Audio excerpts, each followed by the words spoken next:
नमस्कार, जय हिंद, वंदे मातरम। प्यारे साथियों, स्वागत है आपका अपने DK sir official YouTube channel में। आज आपके लिए बहुत महत्वपूर्ण टॉपिक, देखिए एसएससी से संबंधित आपको पूरा मैं दिखा दे रहा हूँ। एसएससी में जितने प्रीवियस ईयर पूछे, लेकिन एसएससी नहीं, आप किसी भी एग्जाम की तैयारी कर रहे हैं, सभी के लिए आपका ये सेशन जबरदस्त होने वाला है। ये घटना चक्र का पूरा सब कुछ ये है। तो देखिए, ये एसएससी में जो ऑनलाइन परीक्षाएं पूछी गई 2006 से 15 और 17 से 18 में, के ऑनलाइन में सब पूछे गए हैं। एमसीक्यू भी होंगे इसमें, देखिए ढेर सारे एमसीक्यू, डिस्क्रिप्टिव एमसीक्यू है इसमें। और उसके बाद पहले डिस्क्रिप्टिव पढ़ेंगे, लेकिन आज हम इसमें क्या देख रहे हैं, तो आज हम इसमें पाचन तंत्र के बारे में पढ़ने वाले। बस प्यारे साथियों, तो आप धैर्य बना के पूरा वीडियो देखेंगे, आपको जरूर इसका फायदा मिलेगा। देखिए ऑनलाइन परीक्षा जो 16 से 18 हुआ था उसको शामिल, उसके बाद जो है 18 से 2023 वाला भी मैं इस पर शामिल करूंगा, तो उसके लिए परेशान ना हो वो भी। और आपको बता दूं 2018 से 23 तक के मैं एमसीक्यू लाने वाला हूँ। एमसीक्यू क्या, पूरा एक एक पेपर लेके आने वाला हूँ, तो उसको भी देखना ना भूले। तो चलते हैं आज की श्रृंखला को प्रारंभ करते हैं। देखिए पहला चैप्टर पाचन तंत्र मैंने लिया है, थोड़ा जूम करके पढ़ेंगे तो ज़्यादा अच्छा रहेगा, आपको देखने में विजिबिलिटी अच्छी रहेगी। देखिए, अवरोधिनी पेशी द्वारा आमाशय में क्या नियंत्रित किया जाता है, तो आमाशय से भोजन का निकास होता है। अवरोधिनी क्या होती है, इसकी चर्चा। स्पिंचर भी कहते हैं, स्पिंचर ये क्या करता है, गुदा द्वार और पेट के बीच की कड़ी क्या है, तो बताओ स्पिंचर ये क्या करता है, आमाशय से भोजन को निकास करता है। इसको पढ़ने के बाद इतनी जबरदस्त तरीके से एमसीक्यू कर पाएंगे कि आप सोच भी नहीं पाएंगे कि कितना आपके साथ चमत्कार हो रहा है। अब नेक्स्ट है, लार का एमाइलेज को खंडित करता है, तो बताओ लार को एमाइलेज में कौन, स्टार्च। और स्टार्च का पाचन आप कहाँ पर, मुख में ही होता है, स्टार्च ही मंड है, ये चीज याद करना।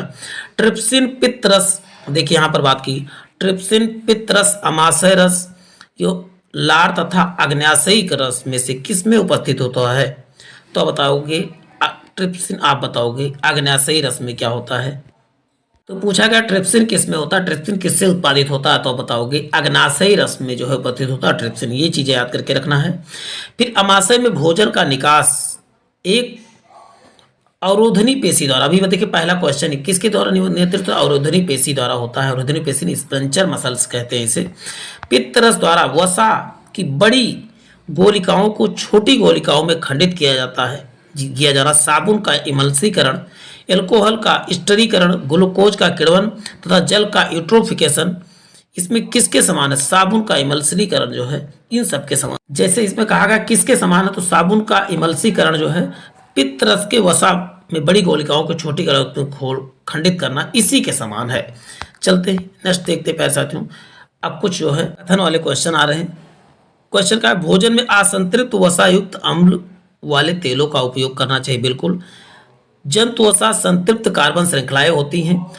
तीसरा क्या है, संतृप्त वसा युक्त अम्ल स्वास्थ्य के लिए क्या होता है, हानिकारक होता है, यानी कि आप उत्तर क्या हो जाएगा, ए सभी करेक्ट हो जाएगा। संतृप्त वसा युक्त तो क्या होता है, स्वास्थ्य के लिए हानिकारक। जैसे आप देखते हैं कि जो जम जाते हैं वो संतृप्त वसा होते हैं, जो जमते से आप जानते हैं क्या, जैसे सरसों का तेल, क्या ये संतृप्त, ये क्या है असंतृप्त वसा, ये कभी नहीं जमते हैं। और जैसे आप देखते हैं डालडा वगैरह जम जाते हैं संतृप्त वसा, जितने जम जाते हैं वो संतृप्त वसा के अंतर्गत आते हैं। अब बात करते हैं विशालतम ग्रंथि कौन सी है, तो आप बताओगे सबसे बड़ी ग्रंथि आप बताओगे जिगर होती है, जिगर या लीवर जिसे कहो, सबसे बड़ी ग्रंथ होती है। कौन सी अंग की अंगुली के समान उभरी हुई संरचनाएं होती हैं जिन्हें दीर्घ रोम अथवा रसांकुर कहा जाता है, छोटी आंत जो है को क्या कहते हैं, तो दीर्घ रोम या रसांकुर कहा जाता है, तो छोटी आंत को। ये क्वेश्चन देखिए कितना जबरदस्त आपको मिल गया है।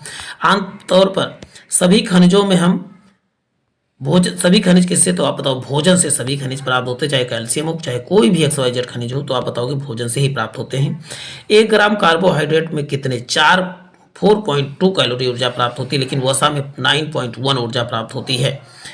पित्त का मुख्य कार्य क्या है, पित्त का मुख्य कार्य पाचन के लिए वसा का पायसीकरण कौन करता है, तो पित्त करता है। अब नेक्स्ट देखते हैं प्यारे साथियों, यदि अमाशय में किसी भी हाइड्रोक्लोरिक अम्ल का उत्पादन ना हो तो कौन सा एंजाइम कार्य नहीं करेगा, तो आप बताओ पेप्सिन एंजाइम कार्य नहीं करेगा। अमाशय में किसी भी यदि हाइड्रोक्लोरिक अम्ल का उत्पादन ना हो तो पेप्सिन एंजाइम जो है काम नहीं करेगा। पेप्सिन क्या करता है, प्रोटीन को पचाता है। चलते हैं नेक्स्ट देखते हैं प्यारे साथियों। नेक्स्ट अब बात करते हैं यहाँ पर, देखिए वसा, कार्बोहाइड्रेट, खनिज पदार्थ, प्रोटीन में से कौन सा पोषक तत्व जंतुओं की ऊर्जा को उपलब्ध नहीं कराते? तो खनिज पदार्थ जो होते हैं, खनिज पदार्थ से हमें कोई भी ऊर्जा नहीं मिलती है। जैसे कैल्शियम शरीर में पाया जाता है, पोटेशियम, ये सब शरीर में पाएंगे, किसी प्रकार की ऊर्जा नहीं प्राप्त करते हैं। जबकि आप बता दूं, वसा से भी ऊर्जा मिलती है, कार्बोहाइड्रेट से भी मिलती है, प्रोटीन से भी थोड़ा बहुत ऊर्जा, लेकिन किससे आप बताओगे? खनिज पदार्थ से कोई भी ऊर्जा नहीं मिलती है। अब बात करते हैं इलियम क्या किसका पार्ट है? तो इलियम जो है छोटी आंत का अंतिम भाग है। अब दीर्घकालिक ऊर्जा के रूप में भंडारण जानवरों में कौन सा? जानवरों या कहते हैं मनुष्यों में तो वसा ही दीर्घकालीन ऊर्जा। जब हम भोजन नहीं करते तो वसा ही हमको भोजन प्राप्त करता है, वसा ही फिर से जो है हमको ऊर्जा देता है। छोटी आंत, बड़ी आंत, रसधानी, अग्न्याशय में से कौन सा पाचन तंत्र का हिस्सा नहीं है? तो आप बताओगे रसधानी जो है, आप बताओगे, जिसे बैकुल्स कहा जाता है, कोशिका का पार्ट है, ये जो है हमारी किसका? पाचन तंत्र का भाग नहीं। ये रसधानी क्या है? तो बताओ कोशिका का पार्ट है। ये चीज याद करके, जैसे छोटी आंत, बड़ी आंत, रस और अग्नाशय, ये सब पाचन के पार्ट, जबकि ये पाचन का पार्ट नहीं है। देखिए कितने जबरदस्त और कितना टफ क्वेश्चन एसएससी में अब आने लगे हैं। तो मैं पूरा सब कुछ कराने वाला, देखिए इसमें जीव विज्ञान का लगभग 89 पेज की पीडीएफ है, 89 पेज मैं पूरा कंप्लीट कराऊंगा, बस बने रहेंगे आप सब एक एक चैप्टर करके। शरीर को प्रोटीन की प्रमुख आवश्यकता के लिए किसके लिए आवश्यक है? आप बताओ शरीर में वृद्धि के लिए कौन आवश्यक है? तो देखिए प्रोटीन आवश्यक है वृद्धि तथा विकास के लिए शरीर के। तो आप बताओ प्रोटीन। शरीर में भोजन कौन सा मानव शरीर में नहीं पचता? तो सेलुलोज का पाचन जो है नहीं होता मानव शरीर में। कोलेस्ट्रॉल का संबंध किससे? तो कोलेस्ट्रॉल जो है वसा जब मात्रा शरीर में बढ़ जाती तो उसी को कहा जाता है कोलेस्ट्रॉल लेवल बढ़ गया है। कोशिकाओं को तत्काल ऊर्जा किससे मिलती है? तो तत्काल ऊर्जा आप जानते हैं कि एथलीट को तत्काल ऊर्जा के लिए क्या दिया जाता है? तो उत्तर बताएंगे ग्लूकोज ही दिया जाता है। लार में मौजूद एंजाइम होता है, तो लार में कौन सा एंजाइम? टाइलिन एंजाइम होता है। कौन सा? लार में आप बताओगे टाइलिन एंजाइम होता है। जठरीय पाचन प्रभावी ढंग से होता है, तो अम्लीय माध्यम से होता है। कैसे? आप बताओगे अम्लीय। जठर में पाचन किसके? तो जठर में कौन सा अम्ल होता है? तो बताओगे ये HCl अम्ल होता है, उसी कारण से पाचन अच्छे तरीके से हो पाता है। ये देखिए घटना चक्र का बहुत, यदि आप बुक लेना चाहें तो घटना चक्र का बुक ले सकते हैं, नहीं तो वो सब चैप्टर के जो है, चाहे जीके हो, जीके यानी सामान्य ज्ञान के सभी चैप्टर में फ्री ऑफ कॉस्ट आपको यहाँ मिलने वाले हैं। किस श्रेणी में यौगिक ऊर्जा के सर्वाधिक संकेंद्रित होते हैं? तो उत्तर बताएंगे वसा के संकेंद्रित होते हैं सर्वाधिक। सबसे अधिक ऊर्जा कहाँ पर होती है? तो बताओ वसा में ही होती है। मानव शरीर में सबसे बड़ी ग्रंथि क्या वहाँ पर? तो आप बताओ यकृत होती है, या जिगर, या इसी को लीवर कहा जाता है। अब नेक्स्ट बात करते हैं, भोजन के माध्यम शरीर में पहुंचने वाले कीटाणु आहार नाल के क्षेत्र में मर जाते हैं, क्योंकि यहाँ पर पीएच स्तर क्या होता है? कितना पीएच स्तर? लगभग 1 या 2 होता है, और 1 या 2 होगा तो सबसे अधिक अम्लीय होता है। अम्लीय होने के कारण जीवाणु क्या होते हैं? मर जाते हैं। गैस्ट्रिक जूस का पीएच मान कितना होता है? 1 से 3 होता है। पेप्सिन उदर में प्रोटीन का पाचन क्या करता है? पेप्सिन करता है। पास से पेप्सिन और पास से प्रोटीन आपको याद कर लेना है। पित्त का उत्पादन कहाँ होता है? पित्त का उत्पादन आप बताओ यकृत या लीवर में होता है, कह सकते हो। आहार नाल का पेशीय संकुचन कैसा होता है? कर्मा कुछ, मतलब पहले दबता है, जैसे पहले ये ऐसे दबता है, फिर फूलता है। जैसे अब देखो नाली पतली पाइप दबता है, फिर दाबो जैसे उठ जाता है, तो कर्मानुकंचन के द्वारा होता है। आहार नाल का सबसे लंबा भाग क्या है? क्षुद्रांत यानी छोटी आंत सबसे आहार नाल का सबसे महत्वपूर्ण भाग या सबसे लंबा भाग, कुछ भी कह सकते हो। अब बात नेक्स्ट करते हैं प्यारे साथियों। नेक्स्ट है, किसने कोशिका सिद्धांत को और आगे बढ़ाया तथा यह बताया कि कोशिकाएं पूर्ववर्ती कोशिकाओं से बनी होती? रोडोल्फ विर्सा ने कोशिका सिद्धांत को आगे बढ़ाया था। क्या था? कोशिकाएं की पूर्ववर्ती मतलब अपने से पहले कोशिकाओं से बनी होती हैं। अब बात करते हैं, देखिए पहले से सुमेलित है, इसको आप देख लीजिए। प्रोटीन किस से क्या? कोई प्रोटीन अमीनो अम्ल बनता है, कई अमीनो अम्ल से। कार्बोहाइड्रेट से क्या तोड़ के बनता है? बताओ ग्लूकोज। और वसा से क्या बनता है? ग्लिसरॉल। आप आसानी से याद कर सकते हैं। यकृत से निकलने वाले रस के कार्य क्या होते हैं? आमाशय में आने वाले भोजन को क्षारीय बनाना। यकृत से जो पित्त रस निकलता है वो क्या करता है? क्षारीय बनाता है। वसा को छोटी छोटी गोलियों में खंडित कर देता है, यानी कि वसा को क्या करता है? छोटी छोटी गोलियों में तोड़ देता है। शाकाहारी तथा मांसाहारी के क्षुद्रांतों की लंबाई का सही क्रम क्या है? तो आप बताओ शाकाहारी की सब छोटी आंत क्या होती है? सबसे बड़ी, उसके बाद मांसाहारी की सबसे बड़ी किसकी? शाकाहारी, उसके बाद मांसाहारी की होती है। छोटी आंत सबसे बड़ी किसका? शाकाहारी, उसके बाद मांसाहारी की होती है। पेप्सिन जो है पेप्सिन एक एंजाइम है जिसको पेप्सिन किसको प्रोटीन पा से पेप्सिन पा से प्रोटीन आप आसानी से याद कर सकते हो। नेक्स्ट देखिए, पोषण प्रक्रम का पहला चरण ग्लूकोज का एक 3 कार्बन वाले अणु में खंडित करता है, तो पायरुवेट, तो बताओ, या पायरुविक अम्ल होता है कह सकते हो, जो क्या करता है 3 कार्बन के अणु को जो है तोड़ता है। मानव शरीर में किस हिस्से में वसा का पूर्णतया पाचन होता है? छोटी आंत में वसा का पाचन सबसे अधिक पूरी तरह से पाचन कहाँ? वसा में। मनुष्य में लार या लार रस में कौन सा एंजाइम होता है? तो लार एमाइलेज होता है। लार रस में क्या होता है तो बताओगे? एमाइलेज होता है। ये चीज़ें याद करके रखना है। कोलेस्ट्रॉल का संबंध किससे? देखिए, कोलेस्ट्रॉल मतलब वसा बढ़ गया, उसी को कोलेस्ट्रॉल कहा जाता है। वसा की मात्रा ज़्यादा को ही कोलेस्ट्रॉल लेवल कहते बढ़ गया। अब बात करते हैं, अम्ल पेट में बैक्टीरिया को नष्ट करता है, कौन सा अम्ल? तो आप बताओ HCl हाइड्रोक्लोरिक अम्ल जो है किसको आप बताओगे? बैक्टीरिया को नष्ट कर देता है। मानव शरीर में भोजन का पाचन किस अंग से? तो मुख से ही शुरू करता है। मुख से किसका? तो बताओ मंड स्टार्च का पाचन मुख से शुरू हो जाता है। सेलुलोज, शर्करा, ग्लाइकोजन तथा पेक्टिन में से कौन सा पशु स्टार्च के रूप में जाना? तो ग्लाइकोजन को जो है पशु स्टार्च के रूप में जाना जाता है, पशु या जंतु स्टार्च कह सकते हैं के रूप में जाना जाता है। छोटी और बड़ी आंत दोनों में कौन सी अधिक लंबी होती है? तो आप बताओ छोटी अधिक लंबी होती है। क्वेश्चन है, नेक्स्ट क्वेश्चन, कौन सा कार्बोहाइड्रेट के पाचन का प्रमुख अंतिम उत्पाद है? तो कार्बोहाइड्रेट का अंतिम उत्पाद आप जानते हैं ग्लूकोज, क्योंकि ग्लूकोज को पचाने में सबसे आसान होता है शरीर को। अमाशय में एंजाइम प्रोटीन को पचाने, पास से प्रोटीन, पास से पेप्सिन, प्रोटीन को पचाने में पेप्सिन सहायक होता है। ये चीज़ें आपको गांठ मान लेना है। दूध में कौन सा प्रोटीन मुख्य प्रोटीन पाया? तो दूध में आप बताएंगे केसीन प्रोटीन पाया जाता है। छोटी आंत अपेंडिक्स कोलन में से किस पाचन अंग में अम्ल पाया जाता है? तो आपको बता दूं अमाशय में अम्ल पाया जाता है। देखिए, आमाशय और अम्ल आपको आसानी से बता सकते हैं। कौन किस में अम्ल पाया जाता है आप बताओगे? अमाशय में। किण्वन किस प्रकार की प्रक्रिया? अवायवीय श्वसन है। किण्वन जो है क्या प्रकार, किस प्रकार की प्रक्रिया? तो अवायवीय, बिना ऑक्सीजन की जो प्रक्रिया होती है उसे किण्वन कहा जाता है, उसे अवायवीय श्वसन कहा जाता है। नेक्स्ट देखते हैं प्यारे साथियों, किण्वन के पश्चात सबसे व्यापक रूप से मोलासे का प्रयोग मेथनॉल, चीनी, एथेनॉल, गन्ना में से कौन सा तैयार किया था? तो आप बताओगे मोलासे का प्रयोग करके। आप बताओ एथेनॉल का प्रयोग, एथेनॉल कैसे बना था? मोलासे का प्रयोग करके बनाया जाता है। अवायवीय स्थिति में जैविक पदार्थ में जीवाणुओं के अपघटन को क्या कहता है? किण्वनीकरण कहा जाता है। जीवाणु को अपघटन को क्या बोलते हैं? किण्वनीकरण कहा जाता है, फर्मेंटेशन। ईस्ट क्या है? तो ईस्ट आप बताओगे कवक है। ईस्ट क्या है? आप बताएंगे कवक है। अब देखिए, बहुत इंपॉर्टेंट क्वेश्चन है, दांत के इनेमल का कर्बुरण किस प्रकार से होता है? पानी में उच्च मात्रा में जब दांत का सड़ना जो सड़ जाता है, आप कह सकते हो पीला हो जाता है, फ्लोराइड के कारण से होता है। किसकी फ्लोराइड की मात्रा अधिक हो जाती है? इसी कारण से। अब देखते परीक्षा प्रश्न MCQ के रूप में, उसको बहुत ध्यानपूर्वक आपको देखना है। कब देखिए 6 से लेकर 18 तक की चर्चा होगी, 18 से 23 तक की। मैं नेक्स्ट जो इसको खत्म करने की बात में लानी हुई, यदि SSC या किसी अन्य परीक्षा की तैयारी करें तो सबके लिए इंपॉर्टेंट साबित होने वाला, बस आपको ध्यानपूर्वक देखते रहना है। मानव शरीर में प्रचुर मात्रा में कौन सा तत्व पाया जाता है? तो आप बताओ प्रचुर मात्रा में आप बताएंगे ऑक्सीजन। लगभग कितने परसेंट? 60 से जो है 70% तक का ऑक्सीजन पाया जाता है, यानी ऑप्शन क्या हो जाएगा? डी करेक्ट हो जाएगा। देखिए, आप चर्चा भी हो गई इसमें 65% होती है। इसके बाद कार्बन 18% होता है, हाइड्रोजन कितना 9.5% होता है, और नाइट्रोजन 3.5%। देखिए 65% ऑक्सीजन, 18%, 18.5% क्या कार्बन, हाइड्रोजन 9.5, नाइट्रोजन 3.5। इन सबको आपको रट लेना है। जैव तंत्र में संख्या के दृष्टि सर्वाधिक बहुतायत में कौन सा तत्व, सबसे अधिक कौन सा तत्व पाया जाता है शरीर में? तो अभी बात हो चुकी है, सबसे अधिक कितना?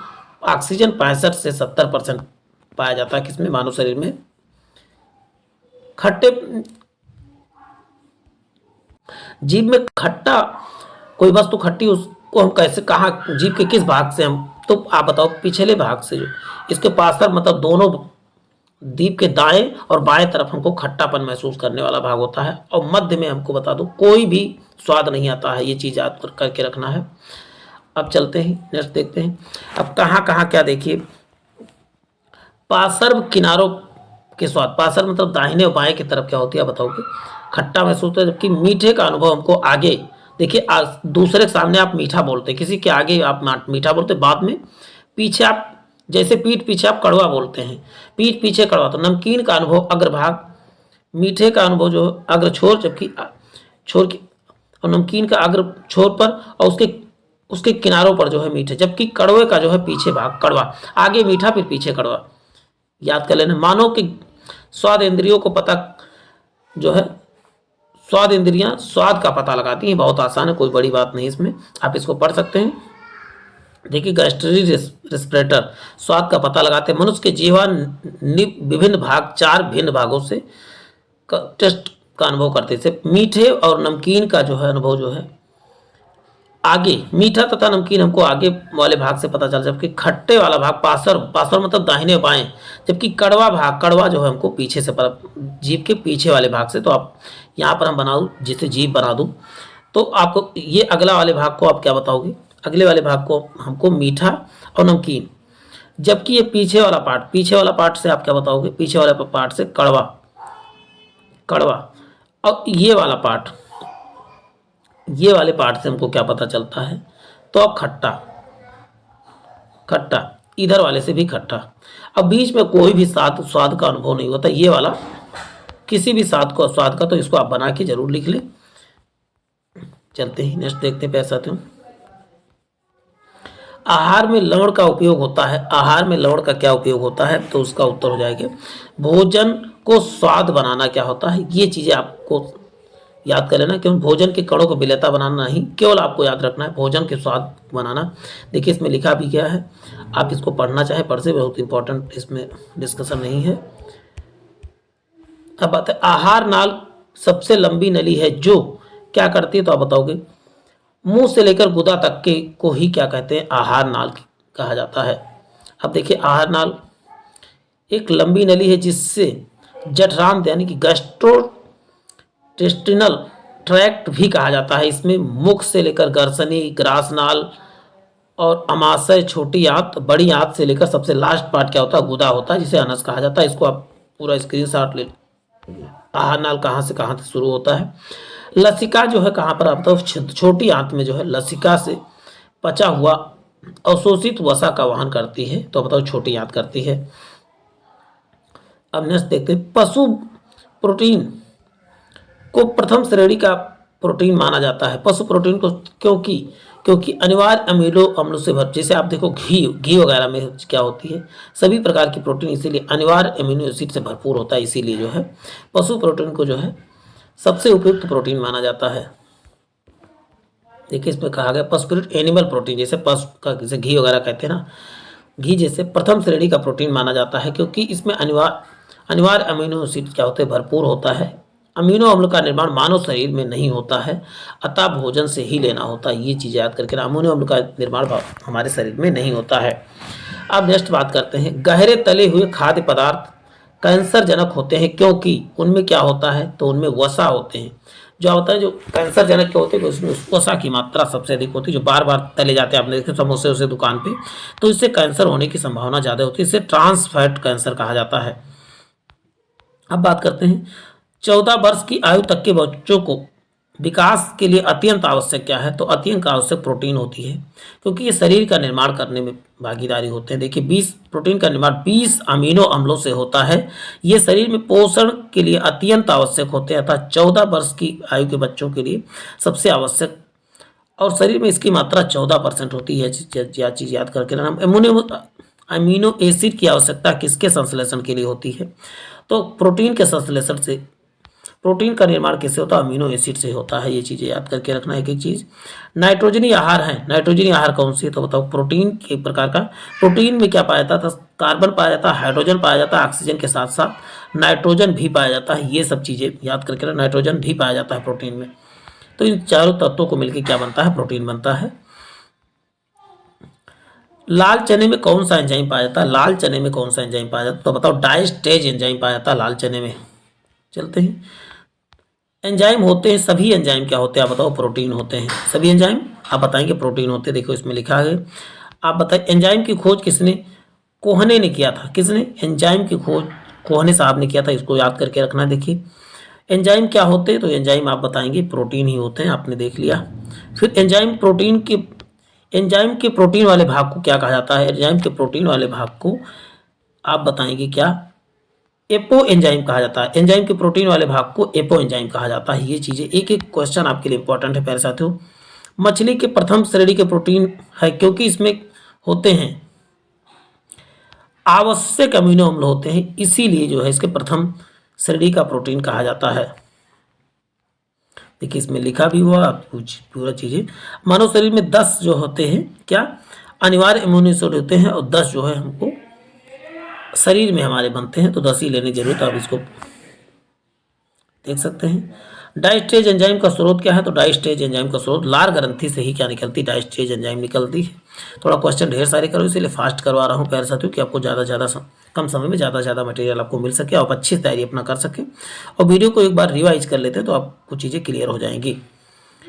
किस एंजाइम की उपस्थिति के कारण जो है एचआईवी अपना आकार अक्सर बदल लेता है, किस एंजाइम के कारण, तो रिवर्स ट्रांसक्रिप्शन के द्वारा जो है अपना आकृति बदल लेता है। अब देखिए इसमें आपको सुमेलित करना है, आपको मैच कराना है, मैच द फॉलोइंग है ये।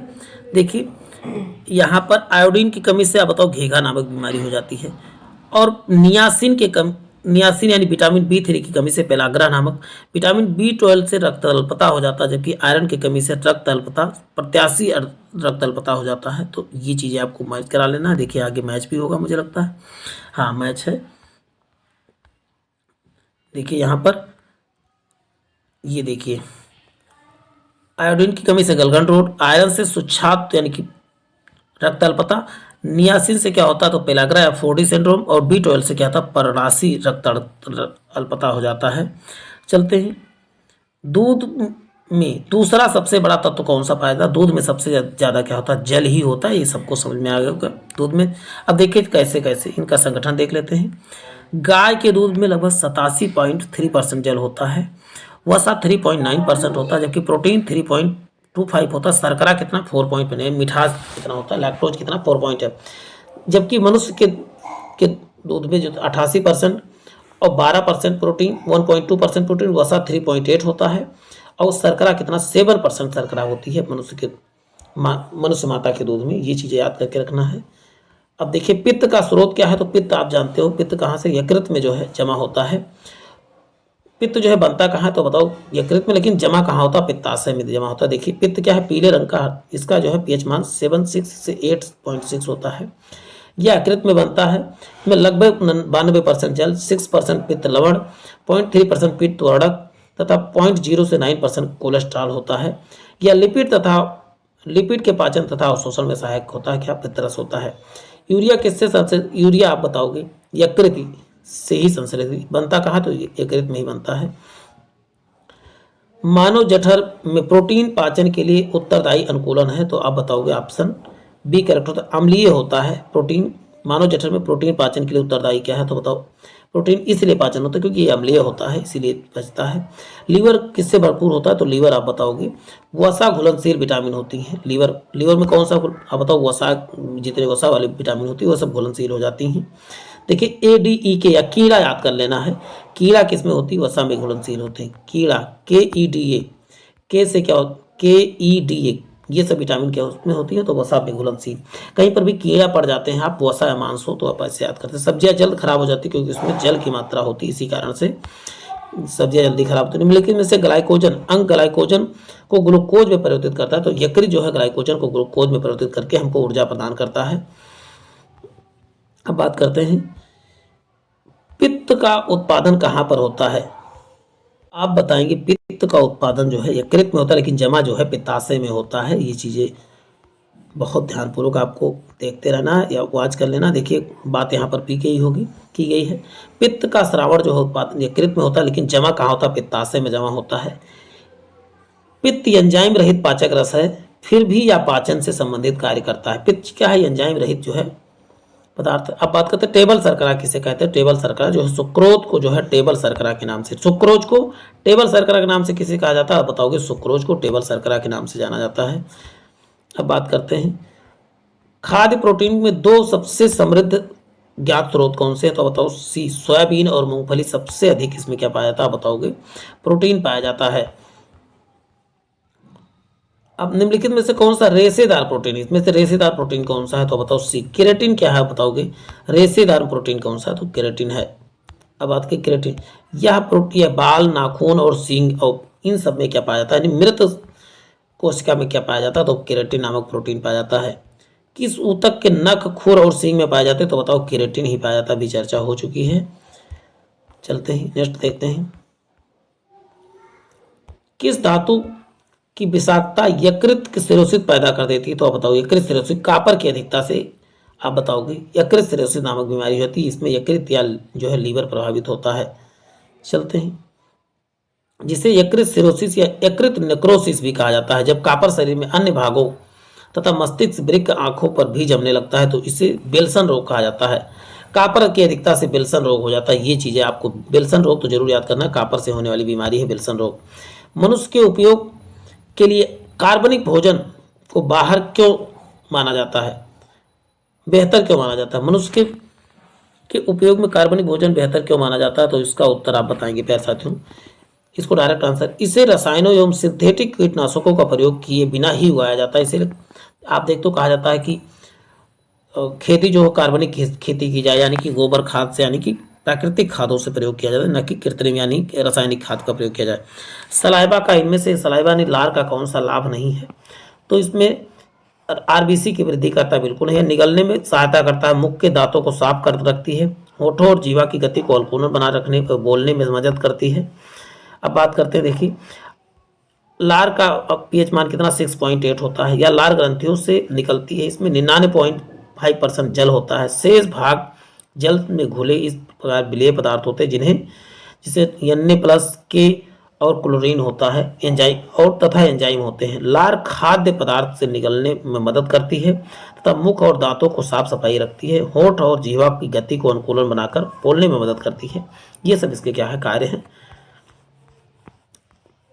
अब नेक्स्ट देखते हैं, लार किसके पाचन में मदद करता है, लार आप बताएंगे स्टार्च या मंड के पाचन में मदद करता है। अब देखिए इसके थोड़ा डिस्क्रिप्शन पढ़ लेते हैं। भोजन को गीला करने के बाद भोजन की लुगदी बनाना ताकि यह आसानी से निगला जा सके।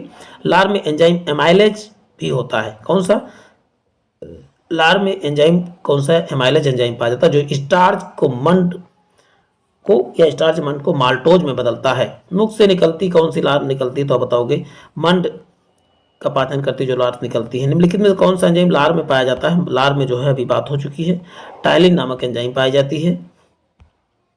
अब बात करते हैं, पाया जाता है लार ग्रंथियां 3 जोड़ों की होती है, जैसे सबलिंगुअल, सबमेडुलर, पैरोटाइड या पैरोटिड इसी को कहा जाता है, द्वारा स्रावित भोजन में मिल जाता है तथा पाचन क्रिया की सहायता करते हैं। तो 3 जोड़ी होती कौन सी, सबलिंगुअल, सबमेडुलर और पैरोटिड। अब बताए अन्न एक समृद्ध अन्न, यानी कि कहते हो कि अनाज जो है किसका समृद्ध स्रोत है, तो अन्न जो है स्टार्च, जैसे चावल में भी स्टार्च पाया जाता है और जो है गेहूं में भी स्टार्च वगैरह ज़्यादा पाया जाता है। सभी पादपों की बीजों और फलियों में मंड या एमाइलज और एमाइलोसिन रूप में उपस्थित होता है। दूध से दही में जमाने में कौन सहायक है, तो बताओगे रेनिन नामक एंजाइम सहायक है। देखिए नेक्स्ट है, देखिए किसकी उपस्थिति के कारण गाय का दूध उसका रंग पीला होता है, तो कैरोटीन के कारण गाय का दूध रंग पीला होता है और भैंस का दूध सफेद होता है, कैसीन के कारण। दूध खट्टा होता है किसके कारण, तो लैक्टिक एसिड के कारण दूध जो है खट्टा हो जाता है। निम्नलिखित में से आरबीसी का कब्रिस्तान किसे कहा जाता है, आरबीसी का कब्रिस्तान प्लीहा को या स्प्लिन को आरबीसी का कब्रिस्तान कहा जाता है। चलते हैं नेक्स्ट देखते हैं, मानव शरीर में सबसे बड़ा अंग कौन सा, सबसे बड़ा अंग क्या बोलते हैं, यकृत या लीवर क्या है, मानव शरीर का सबसे बड़ा अंग है और इसमें सबसे अधिक रीजनरेशन पावर पाया जाता है। देखिए इसमें बात कर लेते हैं, सबसे बड़ा आंतरिक अंग जो है लीवर यकृत है, मानव शरीर की सबसे बड़ी ग्रंथि भी है, यह 15 से 22 सेंटीमीटर लंबा, इसका भार 1.5 किलोग्राम है। इसका प्रमुख कार्य जो है एमिनो अम्ल को डीएमिनेशन करना, यूरिया का संश्लेषण करना, विषैले पदार्थ को निकालना, विटामिन का संश्लेषण करना, ये सब किसका काम है, तो बताओ लीवर का काम है। अस्थियों और दांतों में मौजूद रासायनिक कौन है, तो कैल्शियम और फास्फेट जो होते हैं अस्थि और दांतों में उपस्थित होते हैं। निम्नलिखित कौन सा पाचक एंजाइम श्रावण नहीं करता है, तो यकृत जो है पाचक एंजाइम श्रावण नहीं करता है। चलते हैं, भोजन में नली में होते हुए ढकेलने के लिए नाल का मांसपेशियों का अक्सर लयबद्ध संकुचन को क्या कहा जाता है, तो कर्मानुकंचन के द्वारा, पहले सिकुड़ता है फिर जो है फूलता है, सिकुड़ता है फूलता है, इसी को कर्मानुकंचन कहा जाता है। कार्बोहाइड्रेट के अलावा हमारे आहार में ऊर्जा का प्रमुख स्रोत क्या है, तो बताओगे वसा जो है ऊर्जा सबसे अधिक ऊर्जा किससे मिलती है तो वसा से, लेकिन हमारे शरीर में ऊर्जा के द्वारा सबसे ज़रूरत नहीं पड़ती है, हमको कार्बोहाइड्रेट ही सबसे अधिक ज़रूरत पड़ती है। अब बात करते हैं, देखिए त्वरित ऊर्जा के लिए कार्बोहाइड्रेट त्वरित ऊर्जा के लिए होता है, जबकि दीर्घकालिक ऊर्जा या लॉन्ग टर्म एनर्जी किससे तो वसा से। कार्बोहाइड्रेट के अलावा हमारे आहार में ऊर्जा का प्रमुख स्रोत जो है फैट है। वैसे मुख्यतः अच्छा स्रोत कौन सा हमारा सबसे अधिक हमको किसकी जरूरत है कार्बोहाइड्रेट। मानव शरीर में अधिकांश ऊर्जा वनस्पति भोजन से किस प्रकार प्राप्त होता है तो बताओगे कार्बोहाइड्रेट के रूप में वनस्पति ऊर्जा प्राप्त होती है। हमारे शरीर में ऊर्जा में कौन सा देता है तो हमारे शरीर में आपको तो सबसे अधिक ऊर्जा जो है कार्बोहाइड्रेट ही देता है। एक खिलाड़ी एथलीट को तुरंत ऊर्जा के लिए कौन सा दिया जाता है तो बताओ कार्बोहाइड्रेट के रूप में ग्लूकोज देते हैं ना कि अब ग्लूकोज ही के एक प्रकार का क्या है कार्बोहाइड्रेट है। चलते ही नेक्स्ट देखते हैं प्यारे साथियों, दूध में कौन सा शर्करा एवं पाया जाता है। दूध में आपको बता दूं केसीन और लैक्टोज दोनों पाए जाते हैं दूध में। फलों का मधुर मीठा स्वाद किसके कारण से तो फल से फ्रक्टोज के कारण जो होता है मीठा मधुर या मीठा होते हैं। देखिए फ्रक्टोज फलों में पाई जाने वाली मोनोसाइक्राइड शर्करा है। किस प्रकार मोनोसाइक्राइड मीठी शर्करा है, इसको फल शर्करा भी कहते हैं। लैक्टोज दूध में पाई जाने वाली फल शर्करा, जबकि माल्टोज शर्करा अनाज में कौन सी पाई जाती है आप बताओगे माल्टोज अनाज में माल्टोज पाई जाती है। लेकिन से मीठी शर्करा सबसे मीठी शर्करा कौन सी फ्रक्टोज सबसे मीठी शर्करा होती है। कौन सा मीठी शर्करा है तो आप बताओगे फ्रक्टोज क्या है मीठी शर्करा। देखिए वही क्वेश्चन रिपीट हुआ। निम्नलिखित में से किसका संश्लेषण यकृत में होता है, यकृत यानी लीवर में होता है तो बताओगे ए का होता है, ए और विटामिन बी का जो है। अब देखिए बात यहाँ पर करते हैं, विटामिन ए का संश्लेषण जो है अल्प समय के लिए संचय भी करता है। विटामिन के खून को जमाने में सहायक करता है, जबकि प्रोथर्मिन नामक पदार्थ के संश्लेषण में सहायक करता है। चलते हैं नेक्स्ट देखते हैं, तंतुआहार या फाइबर आइटम जो है किससे सेलुलोज से प्राप्त होता है, इनमें शामिल होता है बताओगे सेलुलोज। अब देखिए नेक्स्ट बात करते हैं, त्वचा की सतह के नीचे मौजूद वसा किसके विरुद्ध अवरोधक का कार्य करती है तो बताओगी शरीर में उष्मा की क्षति को जो है रोकती है। कौन आप बताओगे वसा। अब नेक्स्ट है आयोडीन मान का प्रयोग किसका प्राकलन के लिए किया जाता है तो आप क्या बताओगे तेल की असंतृप्ति के लिए जो है आयोडीन मान का प्रयोग किया जाता है। अब बात निम्नलिखित में से किसका वसा किसकी कोशिका में अचल संपत्ति माना जाता है। कोशिका की अचल संपत्ति किसे माना जाता है तो न्यूक्लिक अम्ल को जो है कोशिका की अचल संपत्ति कहा जाता है। इसकी खोज जो है 1868 में फ्रेडरिक मिशर ने किया था।